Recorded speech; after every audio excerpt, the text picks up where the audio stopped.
சங்கீதம் 55:22 சொல்லுகிறது, கர்த்தர் மேல் உன் பாரத்தை வைத்துவிடு. அனுதினமும் ஒவ்வொரு நாளும் நம்முடைய வாழ்க்கையிலே பலவிதமான பாரங்களை சுமந்து தவிக்கிறோம். காலையில் எழுந்தது முதல் இரவு படுகிறது வரைக்கும் பலவிதமான சிந்தனைகள் பாரதமாக நம்மை அழுத்தி கொண்டிருக்கின்றன. அப்படி அழுத்தி கொண்டிருக்கிறதான பாரத்திலிருந்து விடுதலை செய்வதற்கு பல வழிகளை நாம் தேடுகிறோம். ஆனால் ஆண்டவர் நமக்காக ஒரு எளிய வழியை நமக்காக சொல்லுகிறார். அது என்ன வழி என்றால், அவர் மேல் அந்த பாரத்தை வைத்து விடுவது. ஆங்கிலத்திலே காஸ்ட் அவுட், அதாவது பாரத்தை எரிந்து விடு, துரத்தி விடு. உன்னை அழுத்துகிற பாரங்கள், உன்னை வேதனைப்படுத்துகிற பாரங்கள், உன்னை கஷ்டப்படுத்துகிற பாரங்கள், கண்ணீர் வடிக்க வைக்கிற பாரங்கள் அனைத்தையும் அவருடைய சமூகத்தில் எரிந்து விடு என்று ஆண்டவர் சொல்கிறார். நீ அந்த பாரத்தை சுமக்க வேண்டியது அவசியமில்லை. அந்த பாரத்தை இயேசு சிலுவையில் அன்றைக்கு சுமந்து சேர்த்து விட்டார். அதை நினைத்து நினைத்து நினைத்து சிந்தித்து சிந்தித்து யோசித்து மனம் வருந்துவதை தவிர, வேதனைப்படுவதை தவிர அதில் வேற உனக்கான விமோசனம் இல்லை. அதனால் தான் ஆண்டவர் சொல்லுகிறார், கர்த்தர் மேல் உன் பாரத்தை வைத்துவிடு.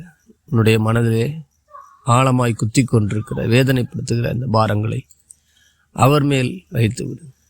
புதிய ஏற்பாட்டிலே பவுல் சொல்கிறார், உங்கள் கவலைகளை எல்லாம் ஸ்தோத்திரத்தோடு கூட தேவனுடைய சமூகத்தில் தெரியப்படுத்துங்கள்.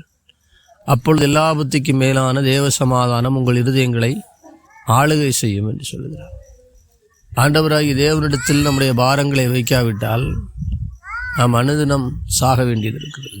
அனுதினம் நம்முடைய இருதயம் உருவ குத்துவதுகிறது போல காணப்படுகிறதை உணர முடியும். இந்த காலை வேளையிலும் நம்முடைய பாரங்களை, நம்முடைய கஷ்டங்களையும், எதை குறித்ததாக இருந்தாலும் பரவாயில்லை, எதிர்காலங்களை குறித்ததான பயமாக இருந்தாலும், வியாதிகளை குறித்த பயமாக இருந்தாலும், கடன் சுமை, கடன் தேவைகளை குறித்ததான பாரமாக இருந்தாலும், எதுவாக இருந்தாலும் தேவன் மேல் வைத்துவிடும் பொழுது அவர் நிச்சயமாய் ஆதரிக்கிற தேவனாக இருக்கிறார். நமக்கு உதவி செய்வதற்கு, நம்மை ஆதரிப்பதற்கு ஒரே ஒருவர் தான் உண்டு. அவர் தான் நம்முடைய ஆண்டவராகிய இயேசு கிறிஸ்து. அவர் உதவி செய்வது போல உலகத்திலே எந்த மனிதனும் நமக்கு உதவி செய்ய முடியாது. அவர் நிச்சயமாக உங்களுடைய வாழ்க்கையிலே உதவியை செய்வார். எருசலேமிலிருந்து ஒரு மனிதன் எரிகோவுக்கு பிரயாணமாய் போகிறார் என்று பைபிளில் ஒரு உவமையை ஆண்டவர் சொல்கிறார்.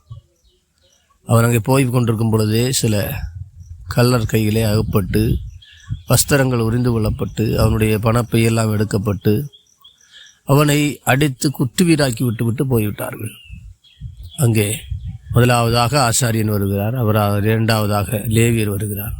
2 பேரும் பார்த்து ஓரமாய் பக்கமாய் விலகி சென்றார்கள் என்று பைபிள் சொல்கிறார்.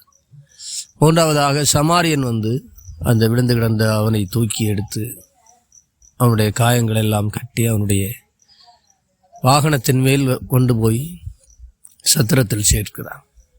அவளிடத்தில் சொல்லி கொண்டு போகிறார், நான் போயிட்டு திரும்ப வரும் பொழுது எனக்கு ஏதாயிலும் அதிகமாக செலவழிந்தாலும் அதை பார்த்து கொள்ளுகிறேன் சொல்லிக்கொண்டு அந்த சத்திரத்தில் கொண்டு போய் சேர்க்கிறதை நம்ம பார்க்கணும். இயேசு சொன்னுகிறதான ஊமையாக இருந்தாலும் இதுதான் உண்மை. அவர் நிச்சயமாக வாழ்க்கையிலே உதவி செய்வதற்கு போதுமானவராக இருக்கிறார்.